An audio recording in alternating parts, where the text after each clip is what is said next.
네, 할렐루야, 샬롬, 우리 바쁜 일상 가운데서도 우리 12남녀 온라인 연례에 함께하고 계신 우리 모든 성도님들을 환영하고 이제 축복합니다. 오늘 나누는 이 하나님의 말씀을 통해서 우리 성도님들의 삶이 늘 주님의 축복과 은혜 가운데 거하는 삶이 되시기를 바랍니다. 자, 오늘 우리는 2021년도 이제 마지막 선교의 원례를 진행하고 있습니다. 그리고 아까 우리 회장님께서 말씀하셨던 것처럼 저도 이 12남녀 선교회에서 이제 마지막 설교가 될 것 같습니다. 왜냐하면 제가 이제 내년도에는 이제 3남 선교회로 이제 섬기기로 이제 확정이 돼가지고 그렇게 되는데 아쉬우시죠?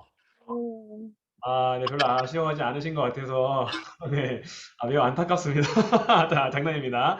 물론 아쉽기는 하지만, 우리가 만남이 있으면 이별이 있다고 하고, 이별이 있으면 또 만남이 있다고 하지 않겠습니까? 그래서, 뭐 이제 그 가운데서 우리가 중요한 것은 계속해서 우리가 하나님의 자녀로 살다 보면, 또 하나님께서 은혜 가운데 또 우리를 만나게 하시고, 또 귀한 어떤 사명들을 감당해 하실 줄 믿습니다.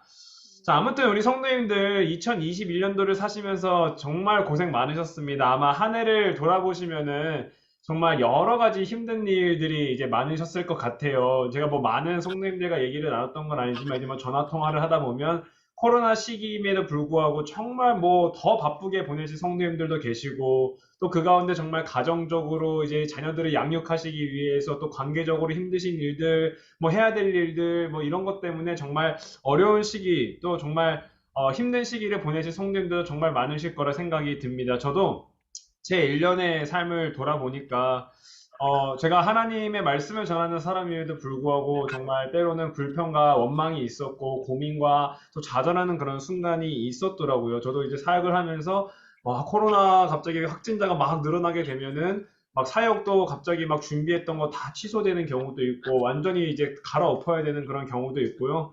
그리고 이제 막 이제 사실은 제가 이제 고등부 교육부의 예배에 있어서 그런지 모르겠지만 하루하루 자리가 비어 있는 그런 자리들을 볼 때마다 한 명의 아이들이 나오지 않을 때마다 마치 그것이 모든 것이 제 책임인 것 같고 제가 설교를 잘못해서 그런 것 같고 제가 설교 말씀을 전할 때마다 표정이 변화가 보이지 않는 우리 아이들의 모습을 보면서 내가 이 말씀을 제대로 전하고 있는 것이 맞나 약간 그런 생각을 하게 되면서 사실 우리가 하루하루 살아가면서 이게 내가 제대로 살고 있는 게 맞나 아마 이런 생각을 하시면서 살고 계시는 우리 성도님들도 아마 계실 것 같습니다. 근데 제가 오늘 말씀을 준비하면서 그러한 우리의 삶 가운데 또 한 가지 우리가 여러 가지 또 한 가지 어려움을 겪었던 것은 과연 우리가 이번 한 해를 살면서 하나님의 말씀을 붙들며 정말 믿음으로 우리가 잘 살았을까에 대한 질문에 대해서 과연 우리가 몇 명이나 네, 맞아요. 정말 정말 그렇게 살았습니다라고 대답을 할 수 있을까요?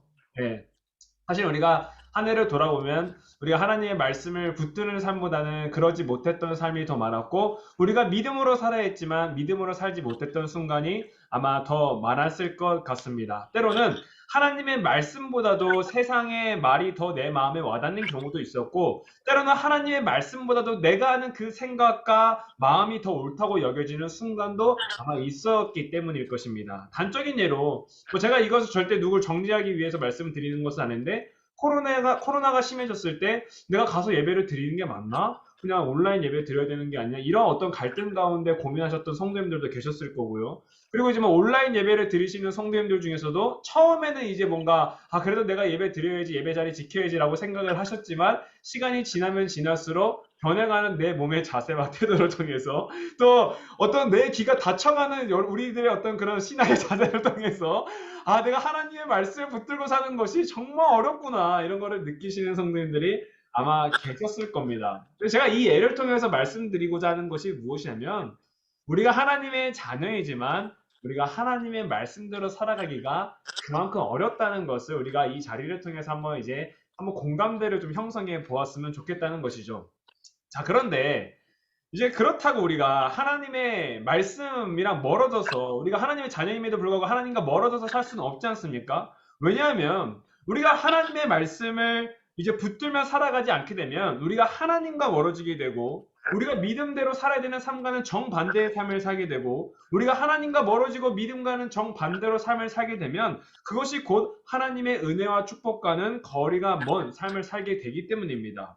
그래서 우리는 하나님의 말씀을 붙드는 삶을 결코 포기해서는 안 됩니다. 우리가 매번 넘어지더라도 매번 다시 일어나서 하나님의 말씀을 붙들며 믿음으로 살아가야 한다는 것이죠. 우리의 삶의 방향성을 계속해서 하나님을 향하여 돌려야 한다는 것이죠. 그래서 오늘 말씀을 보면은 이 이스라엘의 지도자였던 모세가 이 백성들에게 너희가 하나님의 말씀을 순종할 때 누릴 수 있는 축복에 대해서 설명하면서 너희들이 더욱더 하나님의 말씀을 지켜야 된다라고 지금 계속해서 교육을 하고 있습니다. 그래서 우리가 오늘 말씀을 한 구절씩 보면서 우리가 먼저는 어떻게 하면 우리의 삶 가운데 신앙대로 살 수 있을까? 믿음대로 사는 삶이 무엇인지 좀 살펴보면서 우리가 하나님의 말씀대로 살아갈 때 우리가 어떠한 축복을 누릴 수 있는지 한번 확인해 보도록 하겠습니다. 자, 먼저 1절 말씀을 보시면은 이 모세가 이스라엘 백성들에게 이렇게 얘기를 하고 있습니다. 1절 말씀을 보면은 모세는 하나님의 축복을 누리기 위해서 무엇이 먼저 선행되어야 되는지 가르치고 있는데 그것이 무엇이냐?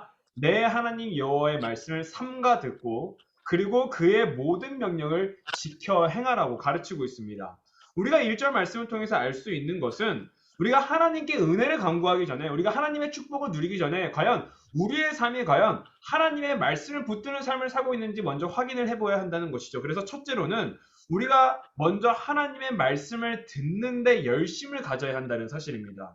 참으로 이 시대가 말씀이 넘쳐나는 시대임에도 불구하고 우리가 하나님의 말씀을 듣는데 열심을 가지지 않습니다. 하나님의 말씀을 가볍게 여깁니다. 우리조차도 우리의 삶을 보면은 하나님의 말씀에 대한 갈망을 늘 가지고 살아가야 되는데 우리가 말씀에 대한 접근성은 좋아졌지만 말씀을 향한 열정과 갈망은 사실은 예전보다 못한 것이 사실입니다. 그래서 우리가 이러한 상황 가운데서 우리에게 필요한 것이 무엇이냐? 늘 하나님의 말씀을 듣는데 열심을 가져야 한다. 근데 여기서 말씀을 듣는다라는 것은 단순히 설교 말씀을 듣는 것이 될 수도 있겠지만 여러분들의 삶 속에 정말 하나님과의 어떤 교제의 시간을 반드시 분리하시고 그 가운데서 여러분들이 말씀을 읽으시고 묵상하시고 그 말씀 가운데 역사하시는 하나님의 말씀을 우리 성도님들께서 들으셔야 한다는 사실입니다.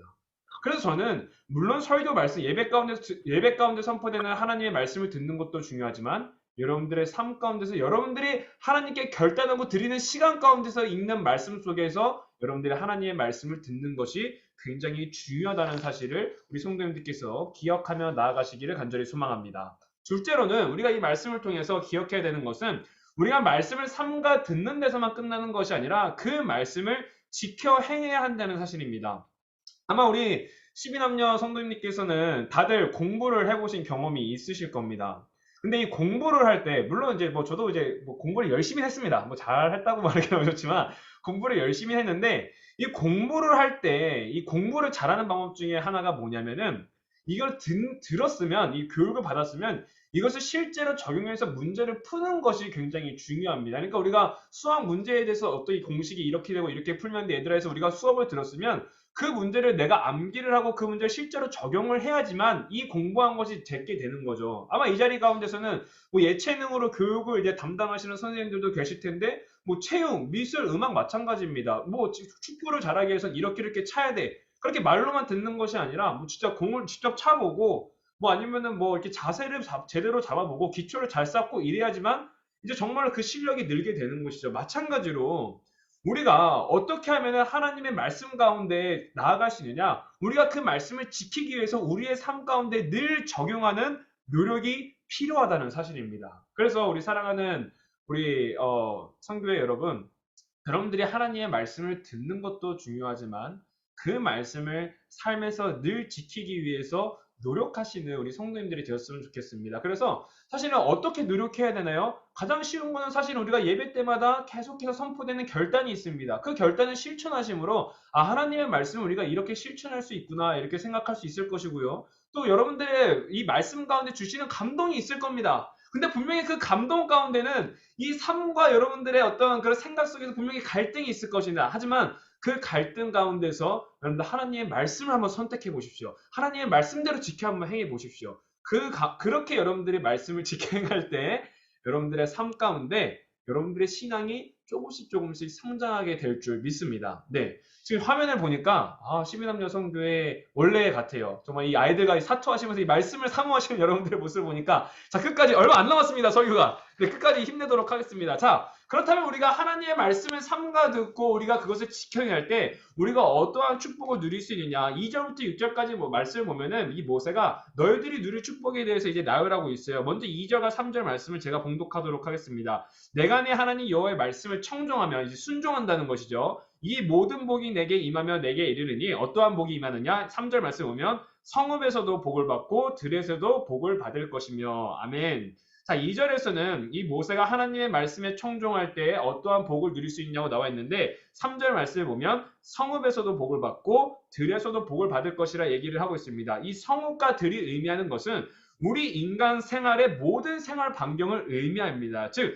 하나님께서 우리가 하나님의 말씀을 청종하며 살아갈 때 하나님께서는 단순히 교회 안에서만 우리에게 은혜와 축복을 허락해 주시는 분이 아니라 내가 어디를 가든지 간에 내가 일을 할 때나 밥을 먹을 때나 내가 나가서 뭐 놀 때나 내가 공부를 할 때나 그 모든 생활 반경 가운데 하나님께서 복을 더하여 주신다는 사실입니다. 또한 4절과 5절의 말씀 보면 내 몸의 자녀와 내 토지의 소산과 내 짐승의 새끼와 소와 양의 새끼가 복을 받을 것이며 내 강주리와 떡 반죽 그릇이 복을 받을 것이며 아멘. 자, 4절과 5절에서는 나에게 속한 소유와 생명에 하나님께서 축복을 더해 주신다고 말씀을 하고 계세요. 특별히 우리 하나님의 말씀을 청종하며 순종하시는 우리 성도님들의 삶 가운데 먹고 마시는 양식이 풍족하기를 소망합니다. 사실 코로나 시기가 찾아와서 우리 성도님들의 어떤 이런 가계 상황이 참 어려우신 분들도 분명히 계실 거라 믿습니다. 하지만 하나님의 말씀을 지켜 행하는 우리 성도님들의 삶 가운데 여러분들의 소출이 늘어나는 그런 은혜가, 그런 축복이 있기를 소망합니다. 또한 여러분들을 통해서, 우리 부모님들을 통해서 여러분들의 자녀가 축복을 받는 기회를 얻으시기를 간절히 소망합니다. 특별히 저는 우리 이 자녀를 양육하시는 우리 12남녀 성교회 성도님들께서 우리 자녀들에게 정말 하나님의 말씀대로 살아가는 것이 무엇인지 그 삶으로 보여주셨으면 좋겠습니다. 그냥 단순히 너 교회 가야 돼, 너 믿음대로 살아야 돼 이렇게 강요하는 것이 아니라 하나님의 말씀대로 살아가는 것이 이런 것이야 라고 우리 아이들이 보고 자연스럽게 배울 수 있도록 그렇게 삶을 살아내 주시기를 부탁을 드리도록 하겠습니다. 여러분들이 그렇게 삶을 살아갈 때 우리 자녀들이 그 삶을 보고 본받을 것이며 그대로 행할 것이며 그 자녀들도 하나님의 복을 받는 자녀가 될 줄 믿습니다. 또한 6절 말씀을 보시면 내가 들어와도 복을 받고 나가도 복을 받을 것이니라 라고 이제 말씀을 하고 있는데 이것은 내가 어디를 가든지 무엇을 하든지 간에 하나님께서 동행하신다는 사실입니다. 그것만큼 큰 축복이 어디 있겠습니까? 그러므로 우리 사랑하는 12남녀 성교회 여러분 늘 하나님과 동행하심으로 하나님의 은혜 가운데 축복 가운데 거하시기를 간절히 소망합니다. 사랑하는 우리 12남녀 성교회 여러분 오늘의 말씀을 기억하시면서 먼저는 우리 성도님들이 하나님의 말씀을 향해서 어떤 열망을 가지고 듣는 데 힘쓰시고 또 그 말씀을 지켜 행하는 데 힘쓰시기를 간절히 소망합니다. 물론 어려운 점들이 있겠지만 여러분들이 그 어려운 점들을 하나씩 이겨내면서 여러분들의 삶 가운데 하나님의 말씀을 지켜 행할 때 하나님께서 그 모습을 귀히 여기시고 우리 성도님들의 삶 가운데 정말 세상에 줄 수 없는 그 축복을 우리 하나님께서 허락해 주실 줄 믿습니다. 아멘. 기도하시겠습니다. 주님 감사합니다. 오늘도 이 원래 시간을 통해서 우리가 하나님의 말씀을 나눌 수 있도록 인도하심을 감사드립니다. 하나님, 우리가 하나님의 자녀로서 하나님의 말씀을 삼가 듣고 지켜 행하는 자녀가 될 수 있도록 인도하여 주시옵소서. 물론 하나님의 말씀을 지켜 행하는 것이 어렵지만 우리가 넘어져도 또다시 일어나서 하나님의 말씀을 향하여 걸어갈 수 있도록 인도하시고 정말 하나님의 말씀을 청종하고 순종하는 삶 가운데 하나님의 은혜와 축복을 누리는 우리가 될 수 있도록 인도하여 주시옵소서. 감사드리오며 예수 그리스도의 이름으로 기도드렸습니다. 아멘. 네.